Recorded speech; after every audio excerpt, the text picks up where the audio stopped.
Hello नमस्कार दोस्तों, कैसे हैं आप लोग। मैं आशा करता हूं कि आप लोग बहुत अच्छे होंगे। और आज हम लोग आ गए हैं बिहार बोर्ड के मैथ में। मैथ देख लीजिए, आप लोगों के पास ये होनी चाहिए, ठीक है। बिहार बोर्ड का एनसीईआरटी बुक बतला रहे हैं, बीटीसी बुक। और यहाँ पे लेसन 3 पे हम लोग आज चर्चा करेंगे, लेसन 3 में। और चैप्टर का नाम है दो चर वाले रैखिक समीकरण। आज इसका पार्ट 2 वीडियो है, मतलब दूसरा वीडियो है। और आज हम लोग शुरू करने जा रहे हैं प्रश्नावली 3.1, है ना। इसके पहले वीडियो में हम लोगों ने दो चर वाले रैखिक समीकरण के परिचय पे बात किया है। और आज हम लोग प्रश्नावली 3.1 पढ़ने जा रहे हैं। और 3 क्वेश्चन है प्रश्नावली 3.1 में। यहाँ पे क्वेश्चन लिखना संभव नहीं है, तो आप लोग क्वेश्चन को बुक से पढ़ेंगे, बुक अपने पास रखेंगे। मैं क्वेश्चन पढ़ देता हूँ, आप लोग घर पे 2-3-4 बार क्वेश्चन को पहले पढ़ेंगे। क्वेश्चन नंबर 1 क्या कहता है। क्वेश्चन नंबर 1 मैं पढ़ रहा हूँ, सभी बच्चे ध्यान से सुनेंगे। क्वेश्चन नंबर 1 कहता है प्रश्नावली 3.1, ठीक है, ये किताब होनी चाहिए 3.1।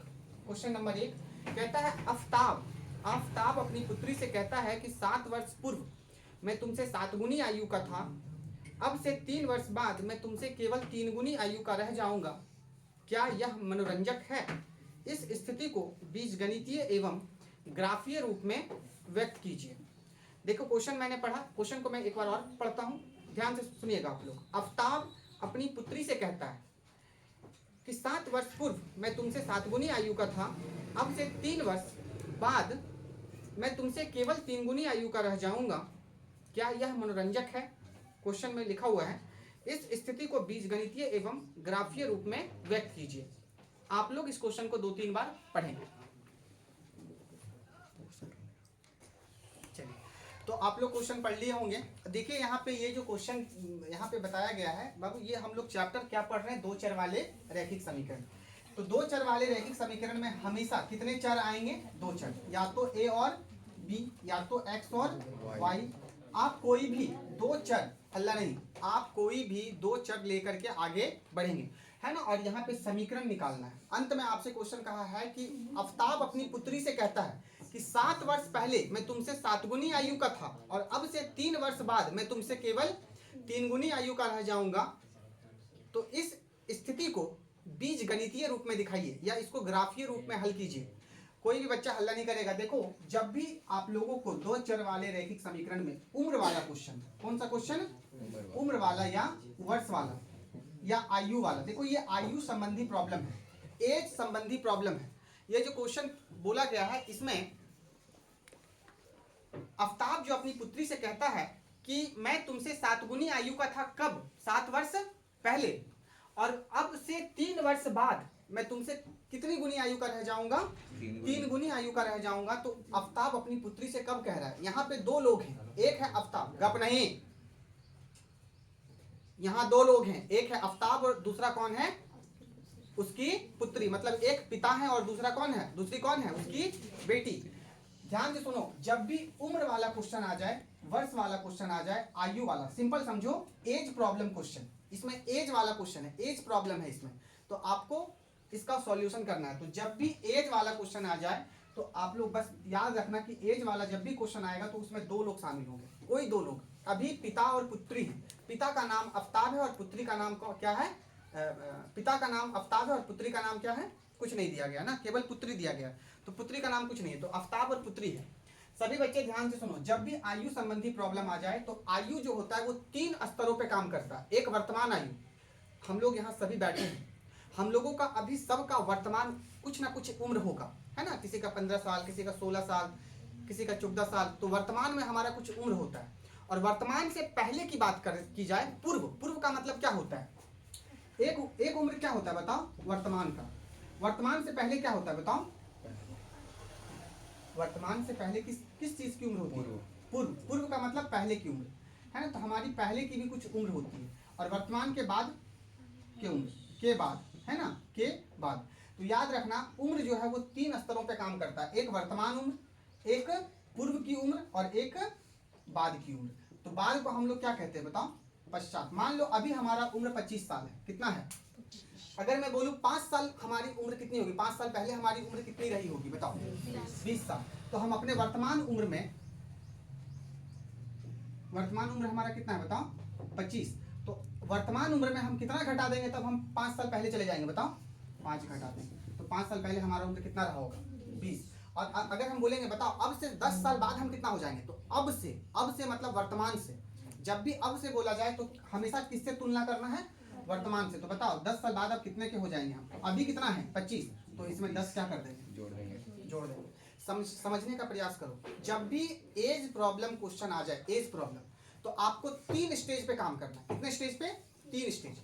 आप सबसे पहले वर्तमान मान लेना, उसके बाद पूर्व मान लेना, उसके बाद के बाद मान लेना, पश्चात के बाद। और जब भी के बाद बोले, के पश्चात बोले, तो उसमें प्लस करना है। क्या करना है, प्लस। जितना बोले उतना प्लस। 10 वर्ष बाद तो 10 प्लस, 20 वर्ष बाद तो 20 प्लस, 5 वर्ष बाद तो 5 प्लस, 3 वर्ष बाद तो 3 प्लस। और जब भी पूर्व बोले, पूर्व का मतलब होता है के पहले, है ना, के पूर्व का मतलब पहले। अभी उम्र मान लो 10 साल है, तो 3 साल पहले कितना उम्र रहा होगा, 7 साल। यानी कि 10 साल में 3 को क्या कर देना, घटा देना। तो याद रखना 3 स्टेज पे उम्र वाला क्वेश्चन बनेगा। 3 स्टेज पे मतलब 3 स्टेज पे ये क्वेश्चन बनेगा। तो चलो इसको हम लोग बनाने का प्रयास करते हैं, आप लोग देखना कि कैसे ये बनेगा। तो यहाँ पे समझने का आप लोग प्रयास करना, ठीक है, समझने का प्रयास करना।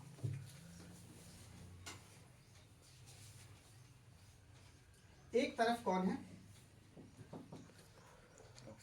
आफ्ताब है। कौन है, आफ्ताब। और एक तरफ कौन है, उसकी पुत्री। तो बाबू आपको यहाँ पे ले लेना है वर्तमान, या ऐसे समझो, एक तरफ आफ्ताब ले लेना है, एक तरफ क्या ले लेना है, पुत्री, है ना। और यहाँ पे सबसे पहले लिखना है वर्तमान आयु या वर्तमान उम्र, कुछ भी आप लिख सकते हो।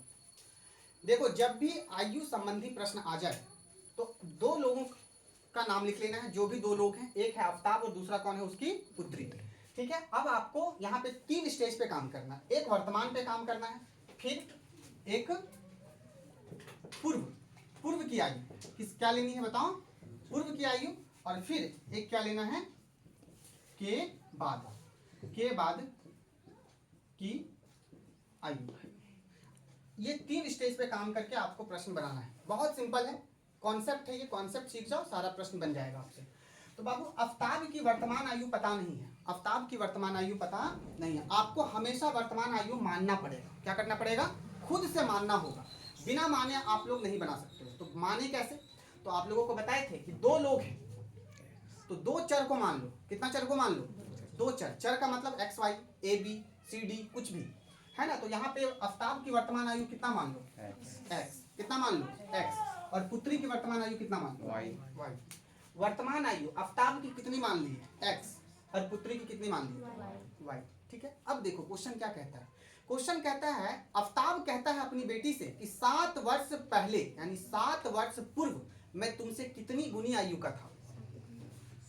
समझने का प्रयास करो, 7 वर्ष, तो कब कहेगा, कब कहेगा, वर्तमान में ही कहेगा, है ना। तो आफ्ताब अपनी पुत्री से कहता है, देखो क्या लिखा हुआ है का मतलब वर्तमान में कह रहा है। आफ्ताब अपनी पुत्री से कहता है कि 7 वर्ष पहले मैं तुमसे कितनी गुनी आयु का था, 7 गुनी आयु का था। तो बाबू आप लोगों को निकाल लेना है 7 वर्ष पूर्व की आयु। किसकी आयु, 7 वर्ष पूर्व की आयु, किसकी आयु, आफ्ताब की आयु, और फिर किसकी आयु। तो एक चीज समझना, अगर आयु पहले की बोल रही है तो अगर 5 साल पहले हमारी उम्र 20 साल थी, तो 5 साल पहले आप लोगों की भी उम्र क्या थी, कम थी। मतलब आयु साथ साथ सबका बढ़ता है और साथ साथ सबका घटता है। अगर 10 साल पहले आप छोटे थे तो 10 साल पहले मैं भी छोटा था, 10 साल पहले बहुत सारे लोग छोटे थे, फिर आज हम लोग इस उम्र में हैं, फिर आगे चलकर भी हम लोगों का क्या होगा, सबका साथ साथ उम्र क्या होगा, बढ़ेगा। तो इस प्रकार से अगर आफ्ताब की उम्र वर्तमान में कितना है, एक्स, तो 7 वर्ष पहले कितना रहा होगा। मान लो आफ्ताब की उम्र, सुनो, आफ्ताब की उम्र मान लो एक्स नहीं है, 30 है, तो 7 वर्ष पहले कितना रहा होगा, 30 माइनस, अरे 30, अभी मान लो आफ्ताब का वर्तमान उम्र 30 साल है, तो 7 वर्ष पहले कितना रहा होगा, 23 साल। कितना, मतलब 30 में क्या करना है, 7 को घटाना है। पहले की बात की जाए तो उम्र को क्या कर देना है, घटा देना, जो वर्तमान में घटा देना।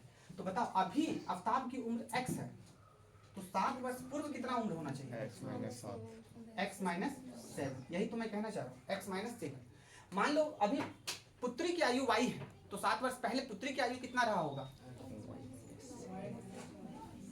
y minus. नहीं समझ में बात आई? समझने का प्रयास करो। और कुछ इसमें रॉकेट साइंस नहीं है ये, है ना। आफ्ताब की उम्र x, पुत्री की उम्र y। तो 7 वर्ष पहले की आयु कितना हो जाएगा? -7, घट जाएगा। वर्तमान उम्र में क्या हो जाएगा? घट जाएगा। सपोज करो इसका 30 साल था और इसका पुत्री का मान लो 20 साल था, सब समझो ऐसे। तो आफ्ताब की वर्तमान 7 वर्ष पूर्व की आयु कितनी हो जाएगी? 23 साल। मतलब 30 में 7 को क्या कर दिया हम? घटा दिया। और अगर 7 ये घट गया तो ये भी घट जाएगी, 7 इसमें भी घटा हो जाएगा। तो पुत्री की आयु y है वर्तमान में। कब बाबू? वर्तमान में। वर्तमान का मतलब अभी, प्रेजेंट टाइम। और वर्ष पूर्व मतलब पास्ट टाइम। और के बाद यानी फ्यूचर टाइम, है ना। इस प्रकार से समझो कि पहले कितना रहा होगा आयु 7 वर्ष पहले, तो x माइनस 7, 7 घट जाएगा, इसमें भी 7 क्या हो जाएगा? अब यही पिता, ये पिता है आफ्ताब है, और ये क्या है? अब यही पिता कहता है कि 7 वर्ष पहले मैं तुमसे कितनी गुनी आयु का था? कितनी गुनी आयु का था बताओ? 7 गुनी आयु का था। मतलब समझने का प्रयास करो, थोड़ा समझने का प्रयास करना आप लोग समझने का प्रयास करो। ये आफ्ताब है और ये कौन है? पुत्री है। और ये देखो, हमेशा याद रखना, थोड़ा सा लॉजिक भी लगाना है तुम लोगों को। पिता हमेशा बेटी से क्या होगा? बड़ा होगा। क्या होगा? तो पिता बड़ा है और बेटी क्या है? छोटी है। लेकिन पिता कितना बड़ा है? क्वेश्चन को पढ़े। आफ्ताब अपनी पुत्री से कहता है कि 7 वर्ष पहले मैं तुमसे कितना गुना बड़ा था? 7 गुना बड़ा था। अगर बेटी 7 साल की है तो पिता कितने साल के हैं? कितने साल के हैं? अगर बेटी 5 साल की है तो पिता कितने साल के हैं? 35 साल के। मतलब पिता का उम्र बेटी की उम्र से कितना गुना बड़ा है? 7 गुना बड़ा है। कितना गुना बड़ा है? 7 गुना बड़ा है। तो समझने का प्रयास करो बाबू। ये है पिता और ये है पुत्री। तो पिता बड़ा है, कितना बड़ा है? 7 गुना बड़ा है। कितना बड़ा है? 7 गुना बड़ा है। समझने का प्रयास करो। और ये है कौन? पुत्री। तो क्या ये दोनों अभी बराबर है? अगर मान लो बेटी का उम्र 1 साल है तो पिता का उम्र, शायद ये इलॉजिकल है ना। कोई पिता 7 साल की उम्र में नहीं बनता है। सपोज करो, मान लो ये है 3 साल। कितने साल के? तो ये कितना साल के हो जाएंगे? 21 साल। ये लॉजिकल बात है। कोई भी व्यक्ति 21 साल में पिता बन सकता है, ठीक है। और बेटी 3 साल की तो पिता कितने साल के? 21 साल के। तो क्या 21 और 3 अभी बराबर होगा? बाबू दोनों को बराबर करने के लिए हमको क्या करना होगा? 7 माइनस करना होगा, प्लस करना होगा। किसमें प्लस कर दे? इसमें प्लस कर दे 7। ये 28 है और ये कितना हो जाएगा फिर? 10। क्या 28 और 10 बराबर है? सपोज करो, देखो सुनो, यहाँ पे सुनो। पिता क्या कह रहा है अपनी बेटी से कि बेटी हम तुमसे कितने साल के बड़े हैं? 7 गुने बड़े हैं। कब? 7 साल पहले। 7 साल पहले हम तुमसे कितने गुने बड़े थे? 7 गुने बड़े थे। तो बाबू दोनों अभी बराबर नहीं है। दोनों को बराबर करने के लिए बेटी की उम्र में क्या करना होगा? सपोज करो कि अभी बेटी का उम्र 3 साल है तो पिता का उम्र कितना हो जाएगा? अब 21 और 3 आपस में बराबर नहीं है, तो दोनों को बराबर करने के लिए क्या करना पड़ेगा? छोटा में गुना करना पड़ेगा। किसमें गुना करना पड़ेगा? छोटा में गुना कर दिए तो 7 या 21 और इधर भी क्या हो गया? 21। 21 और 21 आपस में क्या हो गया? बराबर। अगर तुम इधर गुना नहीं करोगे तो तुमको इधर 7 से क्या करना पड़ेगा? भागा देना पड़ेगा। तब 7 या क्या हो जाएगा? 21 और इधर भी क्या रह जाएगा? 3। मतलब दोनों को करना है बराबर। दोनों को क्या करना है? तभी ये समीकरण आगे बढ़ेगा। तो सपोज करो 7 वर्ष पहले का उम्र है ये पिता का, और ये किसका उम्र है बताओ? पुत्री का। तो 7 वर्ष पहले पिता जो है वो बेटी से कितना गुना बड़ा है? 7 गुना बड़ा है। तो ये 7 गुना बड़ा है और ये 7 गुना क्या है? ये बाबू बड़ा है और ये क्या है? छोटा है। तो क्या दोनों आपस में बराबर होगा? बड़ा छोटा कभी भी बराबर नहीं हो सकता। तो बराबर करने के लिए क्या करना पड़ेगा? छोटा को क्या बना दो? बड़ा बना दो। या बड़ा को क्या बना दो? छोटा को बड़ा के बराबर ले आओ या बड़ा को छोटा के बराबर ले आओ। तो हमने क्या किया? हमने छोटा को बड़ा के बराबर ले आया। तो छोटा में कितना से गुना कर दिया? 7 से गुना कर दिया। कितना से गुना कर दिया? 7। चलो बाबू यहाँ लिखेंगे x माइनस 7। दिख रहा है? x minus 7। और देखो 7 को y से क्या कर दो? गुना। 7 गुना y, 7y हो जाएगा 7। अंदर ये जाके गुना होगा। 7 को 7 से गुना करेंगे क्या हो जाएगा? 49। क्या हो जाएगा? 49। नीचे देखिएगा, चमक रहा है क्या? पूरा देखो यहाँ पे इसको हम लोग हल कर रहे हैं। अब क्या है ना कि x और y को एक साथ रखेंगे। x और y को क्या रखेंगे बाबू? एक साथ रखेंगे, ध्यान से देखने का प्रयास करो। 7y बराबर के इस पार क्या चीज में है? प्लस में। क्या चीज में है? x के साथ ले जाओ, x के साथ, तो क्या चीज में हो जाएगा? तो x है, 7y उधर गया तो क्या चीज में हो गया? माइनस में। और देखो 7 इधर माइनस में, बराबर के इस पार आएगा। क्यों आएगा? क्यों आएगा? क्योंकि यहाँ इसके साथ चर नहीं है और इसके साथ भी चर, तो ये दोनों कॉमन पद है, कोटिया है, तो ये 7 इधर आ जाएगा। तो इधर क्या बचा? बराबर के इस पार क्या बचा है? -49। 7 इधर क्या चीज में? माइनस। इधर आ जाएगा तो प्लस में। तो यहाँ x माइनस कितना हो गया? 7y है ना, और 49 माइनस में है और 7 क्या चीज में है? तो माइनस प्लस क्या होगा? माइनस। तो 49 में से 7 घट गया, क्या बचेगा? -42। इसको समीकरण नंबर क्या मान लेंगे? क्या मान लेंगे? 1। तो ये देखो 7 वर्ष पूर्व की आयु जब हम लिए तो समीकरण नंबर क्या निकल गया? 1 निकल गया। क्या निकल गया? 1। अब ये तो हो गया। क्वेश्चन कह रहा था इसको बीजगणितीय रूप में दिखाइए, और बीजगणितीय रूप यही है। इसको हल करना नहीं बोला है, देखो अभी शुरुआत है और धीरे धीरे हम लोग इसको पढ़ेंगे, ठीक है? घबराने की यहाँ कोई बात नहीं है। देखो अब ये बीजगणितीय रूप में आ गया। अब हम लोग अगले पॉइंट पे बात करते हैं, तब तक इसको तुम लोग देखो। देखो अब अगला पॉइंट क्या कहता है, यहाँ पे थोड़ा सा ध्यान दो, यहाँ पे थोड़ा सा ध्यान दो। बराबर के इस पार 42 क्या चीज में है? माइनस। बराबर के इस पार ले आओगे तो क्या चीज में हो जाएगा? प्लस में। और बराबर क्या हो जाएगा? उधर कुछ नहीं बचा तो 0। इसको समीकरण नंबर क्या मान लो? 1। शायद ये तुम्हारा आंसर होगा। क्या ये है? तो इसको थोड़ा सा आगे पीछे तुम लोग कर सकते हो। 42 उधर क्या चीज में था? माइनस में। बराबर के इस पार ले आए तो क्या चीज में होगा? प्लस में। और देखो ये दो चर वाले क्या बन गए? रैखिक समीकरण। एक चर x और दूसरा चर y, और ये क्या बन गया? एक समीकरण। चलिए दूसरा, बाबू देखो दूसरा पॉइंट क्या कहता है? आफ्ताब अपनी पुत्री से फिर कहता है, आफ्ताब अपनी पुत्री से क्या कहता है कि 3 वर्ष बाद, कितना वर्ष बाद? 3 वर्ष बाद मैं तुमसे कितनी गुनी आयु का रह जाऊंगा? 3 गुनी आयु। बोलो 3 गुनी आयु का रह जाऊंगा, मतलब 3 वर्ष के बाद अब उसके पिता मर जाएंगे, खत्म हो जाएंगे। कैसे? क्योंकि 3 वर्ष बाद उनके पिता ही कह रहे हैं कि 3 वर्ष बाद मैं तुमसे कितनी गुनी आयु का रह जाऊंगा? 3 गुनी आयु का रह जाऊंगा, फिर आगे हमारी उम्र नहीं बढ़ेगी। तो अगर आगे हमारी उम्र नहीं बढ़ेगी मतलब उनकी उम्र वहीं तक लास्ट है।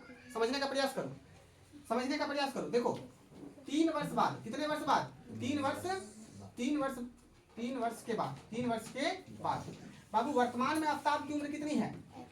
तो 3 वर्ष बाद कितनी हो जाएगी? x+3।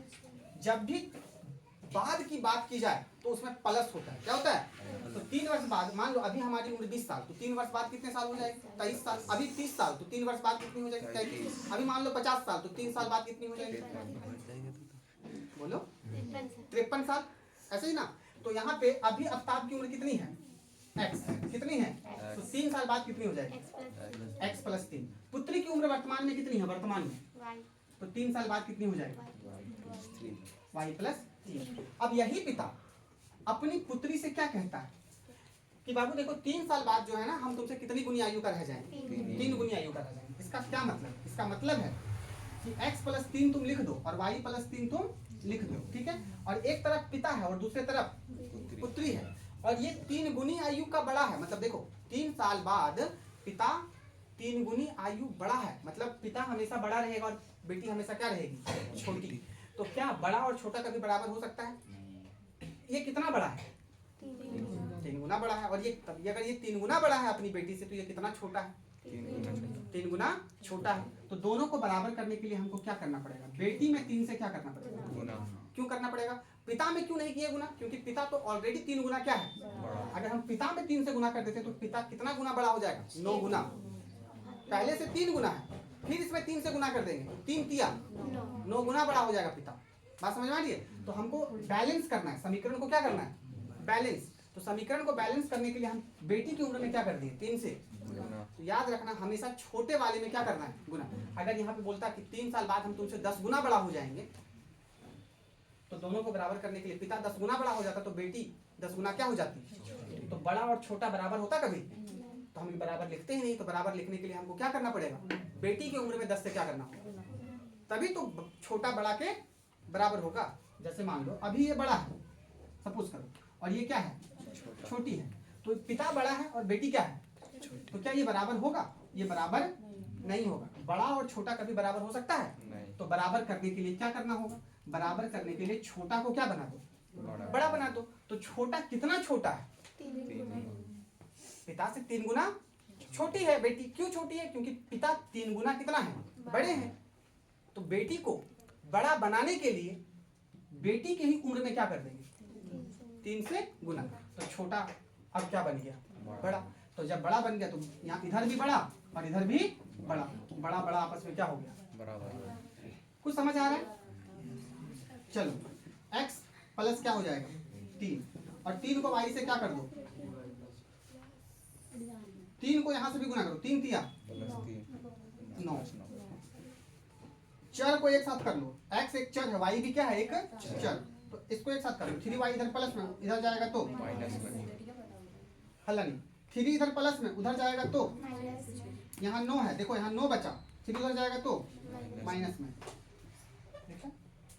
x माइनस 3y बराबर कितना हो जाएगा? 9 में 3 जाएगा तो 6। लिखेगा यहाँ 6। अब देखो क्या करेंगे? 6 इधर देखो क्या चीज में है? 6 क्या चीज में है? बराबर के इस पार प्लस में 6 उधर जाएगा तो यानी x माइनस 3y बराबर के इस पार 6 क्या चीज में? प्लस में। बराबर के उस पार जाएगा तो माइनस। इधर क्या बच गया? 0। बराबर के इस पार कुछ नहीं बचा तो 0। इसको समीकरण नंबर क्या मान लेंगे? 2। और यहीं पे ये बन के क्या हो गया? समाप्त। तैयार। अब देखो इसको कह रहा है ग्राफीय विधि से भी हल कीजिए। तो ग्राफ अभी तुम लोगों को मैं नहीं पढ़ा रहा हूँ। ग्राफ में जब पढ़ाऊंगा तो ये क्वेश्चन तुम लोगों को उठा लूंगा, ठीक है? और इसको मैं आगे बढ़ा दूंगा। तो इस तरीके से क्वेश्चन बनेगा। चलो इसको एक बार देख लो। देखिए दूसरा क्वेश्चन इसमें हम लोग पढ़ने जा रहे हैं। दूसरा क्वेश्चन कहता है कि क्रिकेट टीम के एक कोच, ठीक है? कोच क्या हो, कौन होते हैं बताओ? जो क्रिकेट खेलना सिखाते हैं, मैं भी तुम्हारा क्या हूँ? कोच। और कोच क्या चलाते हैं? कोचिंग चलाने वाले को ही क्या कहते हैं? कोच। मैं तुम्हारा क्या हूँ? कोच। तुम्हें भी सिखा रहा हूँ, कुछ सिखा रहा हूँ। क्या? मैथ हल करना, विज्ञान के कॉन्सेप्ट को, हर तरह के कॉन्सेप्ट को मैं तुम्हें सिखा रहा हूँ। मैं भी तुम्हारा कोच हूँ। तो ऐसे ही क्रिकेट के जो कोच हैं वो बल्ला और गेंद खरीदने के लिए मार्केट जाते हैं। ध्यान से सुनो, वो मार्केट 2 बार जाते हैं। याद रखना यहाँ पे 2 समीकरण बनेगा तो जो भी चीजें होगी वो 2 बार होगी। कितने बार होगी? 2 बार। क्रिकेट टीम के एक कोच ने 3900 रुपया में कितने बल्ले खरीदे? 3 बल्ले खरीदे। और कितने गेंदे खरीदी?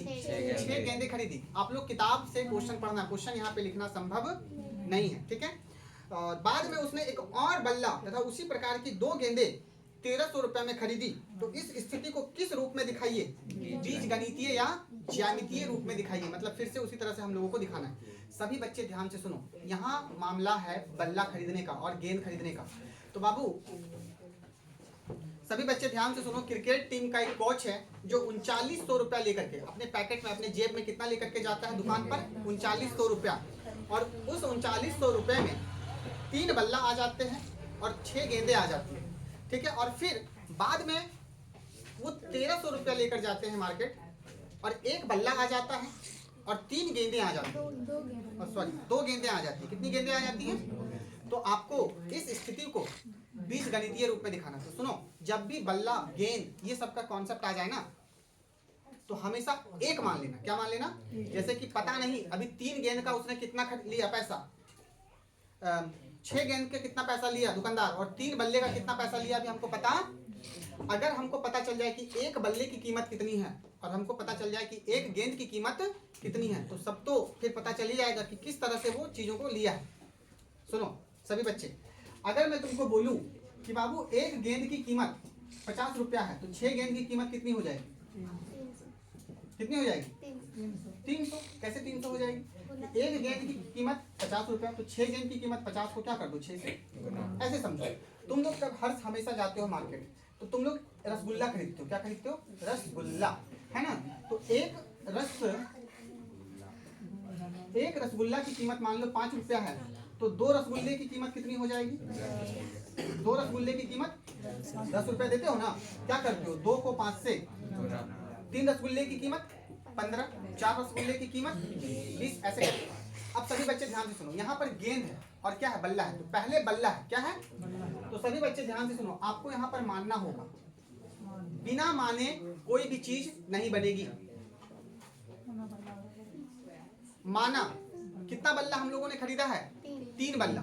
लेकिन यहाँ पे ध्यान से सुनो, 3 बल्ला खरीदे हैं तो इसको काउंट किया जा सकता है, गिना जा सकता है। तो गिनती कहाँ से शुरू होती है? 1 से। कहाँ से शुरू होती है? तो हमेशा 1 मान लेना। हमेशा जब भी कोई चीज को हम काउंट कर सकते हैं, ध्यान से सुनो, जब भी किसी चीज को काउंट किया जा सकता है, गिना जा सकता है, तो उसमें गिनती कहाँ से शुरू होती है बताओ? 1 से। तो आप लोग मान लेना कि एक बल्ले की कीमत कितनी है? माना एक बल्ला की कीमत, एक बल्ला की कीमत। बाबू आपको यहाँ पर x और y मानना है। 2 चर पढ़ रहे हैं, 2 चर वाले रैखिक समीकरण, तो इसमें 2 चर आएंगे और मानेंगे हमेशा चर को ही। तो एक बल्ला की कीमत क्या मान लेंगे? x रुपया। कितना रुपया? और क्या खरीदे हैं?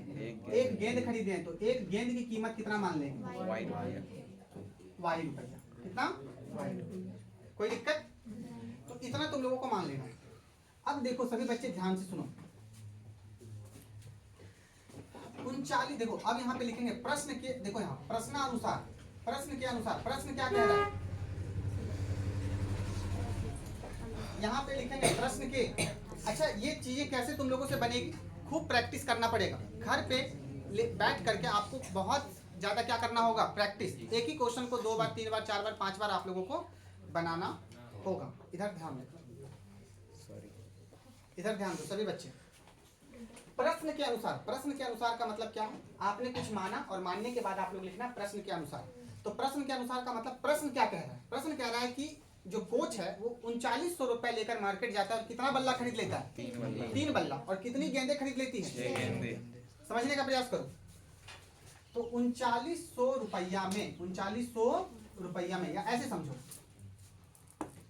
3 बल्ले, 3 बल्ले एवं 6 गेंदे की कुल कीमत, कुल कितना है? 3900 रुपया है। कितना आप लोग लिखे? बाबू एक गेंद की कीमत कितना? सॉरी एक बल्ला की कीमत कितना? तो 2 बल्ला की कीमत 2x।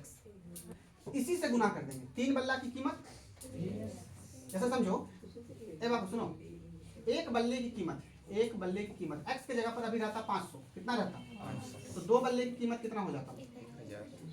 अगर हम दुकानदार हमको बोला कि एक बल्ला लीजिएगा तो 500 रुपया लगेगा, तो 2 बल्ला लेने का कीमत कितना हो जाएगा? 1000 रुपया लग जाएगा। 2 बल्ला का 1000। कैसे? 500 में ही 2 से क्या कर देंगे? मतलब जिसको माने हैं उसी में 2 से क्या कर देंगे? तो वो 2 बल्ले की कीमत निकल गई। 3 बल्ले की कीमत 1500 रुपया, 4 बल्ले की कीमत 2000 रुपया, 6 बल्ले 5 बल्ले की कीमत 2500 रुपया। तो ऐसे ही समझो, एक बल्ले की कीमत x है तो 2 बल्ले की कीमत 3 बल्ले की कीमत 3x। तो बाबू यहाँ हम लोग कितना बल्ला खरीद रहे हैं अभी? कितना बल्ला खरीद रहे हैं? और एक बल्ले की कीमत कितनी है? एक बल्ला की कीमत कितनी है? 3 बल्ले की कीमत कितनी हो जाएगी? कितनी हो जाएगी? एक गेंद की कीमत कितनी है? तो 6 गेंद खरीद रहे हैं, 6 गेंद की कीमत कितनी है? 6y। बाबू देखो ये 3x क्या है बताओ? मूल्य। कितने बल्ले की? ये 6y क्या है बताओ? मूल्य। मूल्य का मतलब रकम, कीमत। किसका रकम? 6 गेंद की। अब जब हम 3 बल्ला खरीदे तो हमको कुछ मूल्य देना पड़ा, और जब हम 6 गेंद खरीदे तो भी हमको क्या देना पड़ा? और दोनों मूल्य को जब हम मिला दिए, प्लस कर दिए, मतलब जब हम 3x और 6y को क्या कर दिए? प्लस। सुनो, 3x किसका मूल्य है? 3 बल्ले का मूल्य। एक बल्ले का मूल्य कितना है? x। तो 3 बल्ले का मूल्य 3x। मान लो एक रसगुल्ले की कीमत 5 रुपया, तो 2 रसगुल्ले की कीमत 10 रुपये। तो मान लो एक रसगुल्ले की कीमत x होती तो 2 रसगुल्ले की कीमत कितनी होती? 2x होती। 3 रसगुल्ले की कीमत कितनी होती? 3x होती। तो 3x होती तो x का वैल्यू कितना था? 5, तो निकल जाता 15। तो 100 रसगुल्ले की कीमत कितनी होती? 100x। 100x, तो x का वैल्यू कितना था? मान लिए थे 5 गुना 5, कितना हो जाता? 100 रसगुल्ले की कीमत 500। ऐसे ही एक बल्ले की कीमत x, तो 3 बल्ले की कीमत, ये मूल्य है। एक गेंद की कीमत y, तो 6 गेंद की कीमत 6y। ये भी मूल्य, ये भी। जब दोनों मूल्य को हम जोड़ दिए तो दुकानदार हमसे कितना मांग लेता है? दोनों मूल्य को कैलकुलेटर से वो ऐड किया और कहा कि दोनों मूल्य को जोड़ दिया, बल्ले और गेंद की, और कहा कि आप हमें कितना दे दो? 40। तो जब हमने दोनों मूल्य को क्या कर दिया? जोड़ दिया, ठीक है, तो दुकानदार को कितना देना पड़ा? कितना देना पड़ा? तो ये भी मूल्य, दोनों मूल्य को जब हम जोड़े तो ये दोनों मूल्य किसके बराबर है? किसके बराबर है? 3900 रुपया के बराबर। देखो ये एक समीकरण मिल गया। क्या मिल गया? अब देखो ये समीकरण अगर किसी टेबल से कट रहा है, तीनों किसी टेबल से कट रहा है तो इसको कटा दो। देखो अगर ये किसी से कट रहा है तो कटा दो। 3 से देखो ये भी कट रहा है, ये भी कट रहा है, ये भी कट रहा है। 3 एकम 3 दूनी 13 तिया 39। 3 से 13 बार में कट गया 39। अब देखो एक को x से गुना करेंगे तो x प्लस यहाँ क्या हो गया 2y बराबर कितना 1300। इसको समीकरण नंबर क्या मान लेंगे? क्या मान लेंगे? 1। ठीक है, 1 मान लेंगे। तो ये समीकरण नंबर 1 हो गया। ये पहली बात बताया गया। फिर पुनः फिर एक बार जाता है कोच, फिर जाता है पुनः, फिर एक बार मार्केट जाता है, थोड़ा घुमा, फिर एक बार जाता है और फिर कहता है कि हमने एक गेंद खरीदे। सुनो क्या बोल रहा है? एक बल्ला। कितना बल्ला? एक बल्ला एवं कितनी गेंदे? 2 गेंदे की कुल कीमत कितना बताओ ना? 1300 रुपया। कितना है? एक बल्ले की कीमत कितना पता नहीं। यहाँ पे बोला है कि एक बल्ले की कीमत तो पता है x रुपया, लेकिन उसने एक बल्ला खरीदा और क्या खरीदा? 2 गेंद। अब सपोज करो एक बल्ला और 2 गेंद खरीदने पर उसने कितना पैसा दिया? 1300 रुपया दिया। कितना दिया? हरकत नहीं बाबू, इसी को समीकरण में आप व्यक्त करना है, इसको समीकरण में लिखना है। देखो ये समीकरण में लिखे हैं हम लोग। ठीक है, अब एक बल्ला का कीमत कितना है? तो यहाँ लिखेंगे x। ये x क्या है? ये x पैसा है, धन है, मूल्य है। क्या है? मूल्य। देखो यहाँ रुपया है x। और 2 गेंदे की कीमत कितनी हो जाएगी? तो पहले पता करो एक गेंद की कीमत कितनी है? तो 2 गेंद की कीमत 2y। कितनी? 2y। बाबू देखो ये भी मूल्य है, ये क्या है? मूल्य। और ये भी क्या है? मूल्य। और इस मूल्य दोनों मूल्य को जब हम जोड़ देंगे तो ये मूल्य किसके बराबर हो जाएगा? 1300 के। यानी x एक बल्ला का कीमत है, मूल्य है, और 2y 2 गेंद का कीमत है। जब दोनों मूल्य को हमने जोड़ दिया तो ये किसके बराबर हो गया? 1300 के बराबर हो गया। और इसको हम क्या मान लेंगे? समीकरण नंबर 2। और क्वेश्चन कह रहा है बस यहीं तक बना के आप लोग क्या कर दो, इसको छोड़ दो, है ना। तो इस तरह से आपको क्वेश्चन नंबर 2 भी समाप्त हो गया। इसको एक बार देखिए। अब इसमें हम लोग तीसरा क्वेश्चन पढ़ने जा रहे हैं। देखो तीसरा क्वेश्चन क्या है, आप लोग किताब अपने पास रखोगे और प्रश्नावली 3.1 का क्वेश्चन नंबर 3 पढ़ोगे, क्योंकि यहाँ पे क्वेश्चन लिखना संभव नहीं है। देखो कहता है कि 2 केजी सेब और 1 केजी अंगूर का मूल्य किसी दिन कितना था?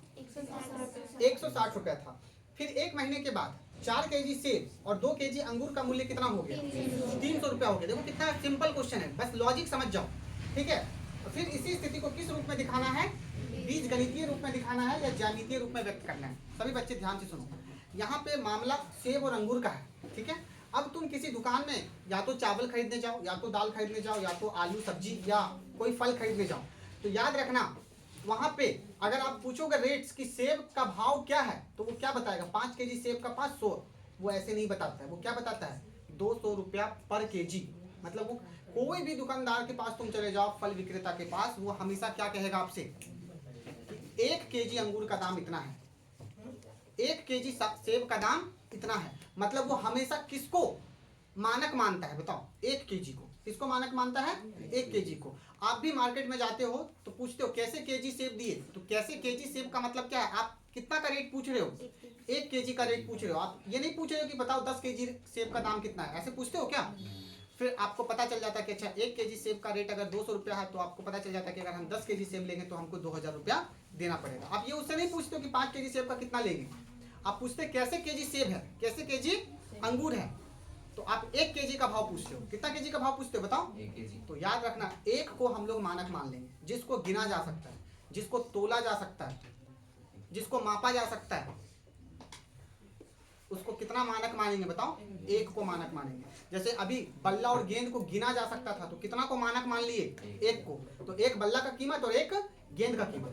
अब यहाँ पर 1 सेब और 1 अंगूर का नहीं मानेंगे, यहाँ पे क्या मानेंगे? 1 केजी सेब का दाम कितना है? 1 केजी सेब का मूल्य कितना है? और 1 केजी अंगूर का मूल्य कितना है? तो पहले सेब बोला है तो सेब को x मान लेंगे, बाद में क्या बोला है? अंगूर, तो उसको क्या मान लेंगे? y। सब यहाँ पे आप देखो क्या मानेंगे? माना 1 केजी बाबू सेब का मूल्य कितना? x रुपया। और 1 kg, दो चीजें हैं, अंगूर है, तो 1 kg अंगूर का मूल्य कितना मान लें? बोलो। ये तो सिंपल पता चल गया होगा कि जिसको मापा जा सकता है लीटर में, जिसको तोला जा सकता है केजी में, जिसको गिना जा सकता है उसमें हमेशा क्या मान लेंगे? एक। क्या मान लेंगे? एक। और x और y मान लेंगे, दो चर मान लेंगे, ठीक है। चलिए अब प्रश्न के अनुसार, प्रश्न के अनुसार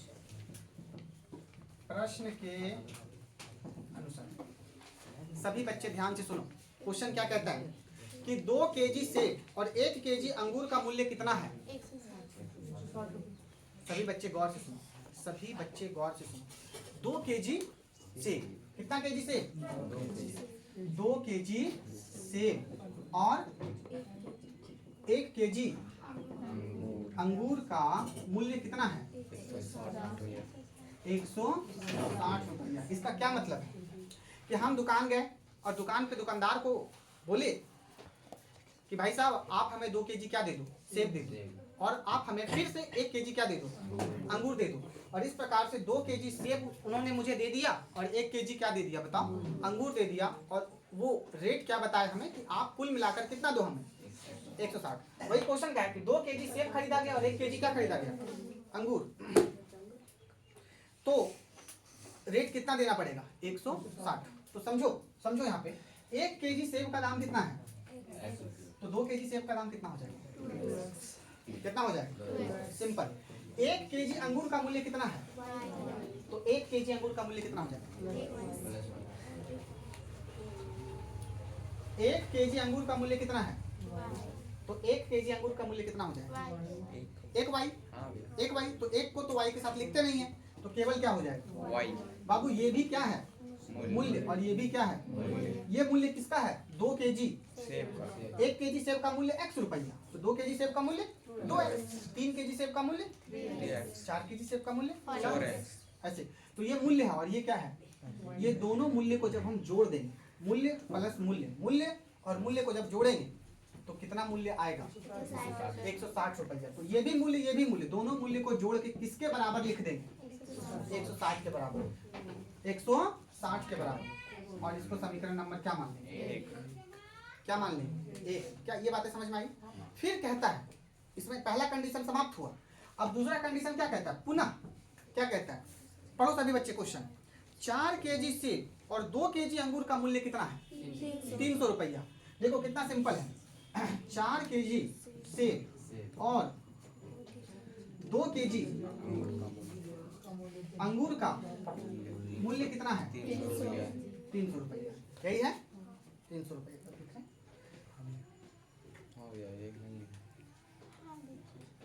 ये नहीं है। इसको समीकरण नंबर 1, ठीक है। चलो अब 4 kg सेब और 2 kg अंगूर का मूल्य कितना हो जाएगा? तो बता दो बाबू। यहाँ 4 kg सेब है तो 1 kg सेब का दाम कितना है? तो 4 kg सेब का दाम 4x हो जाएगा। कितना हो जाएगा? समझो 1 kg सेब का दाम 100 रुपये, तो 4 kg सेब का दाम 400 रुपया। मतलब 100 को 4 से गुना कर देंगे, वैसे ही x को 4 से क्या कर देंगे? गुना कर देंगे, तो 4x। बाबू 1 kg अंगूर का मूल्य कितना है? तो 2 kg अंगूर का मूल्य 2y। ये भी मूल्य, मतलब मूल्य का मतलब कीमत, धन। ये मूल्य और ये मूल्य, दोनों मूल्य को जब जोड़ देंगे, दोनों मूल्य को क्या कर देंगे? अच्छा जोड़ क्यों रहे? क्योंकि दोनों को मिला करके ही पैसा कितना आ रहा है? 300। आप यहाँ घटाएंगे नहीं। आप लोग यहाँ मत बोलना कि यहाँ घटा क्यों नहीं रहे, जोड़ ही क्यों रहे। हाँ जोड़ रहे इसलिए रहे क्योंकि दोनों को मूल्य को मिलाकर 300 रुपये लिया जा रहा है, ठीक है। तो यहाँ पे क्या लिखेंगे? 4x प्लस 2y, दोनों को जोड़ देंगे तो कितना हो जाएगा? 300। अब देखो ये तीनों में किसी टेबल से भागा लग रहा है? देखो यहाँ पे भागा नहीं लग रहा था, यहाँ 2 से भागा लग रहा था, यहाँ भी 2 से भागा लग रहा था, लेकिन यहाँ 2 से भागा तो नहीं लगाए। यहाँ पे लग रहा है तो लगा देते हैं।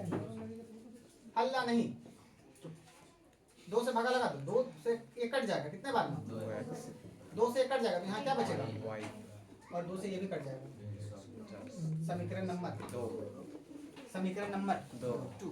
तो इस प्रकार से समीकरण 1 और समीकरण 2 यहाँ पे मिल गए। बस इसको इतना ही बोल रहा था बनाने के लिए, तो इतना ही बना। और यहीं पे प्रश्नावली 3.1 क्या होता है? समाप्त होता है। कल से हम लोग 3.2 पढ़ेंगे, ठीक है। और कल से 3.2 पढ़ेंगे और अच्छे से पढ़ेंगे। कितना समझ में आया आप लोग बिल्कुल बताइएगा, है ना। आप लोग वीडियो में बने रहिए सब्सक्राइब कर लीजिए चैनल को और इसको आगे बढ़ाइए। ठीक है, बहुत बहुत धन्यवाद।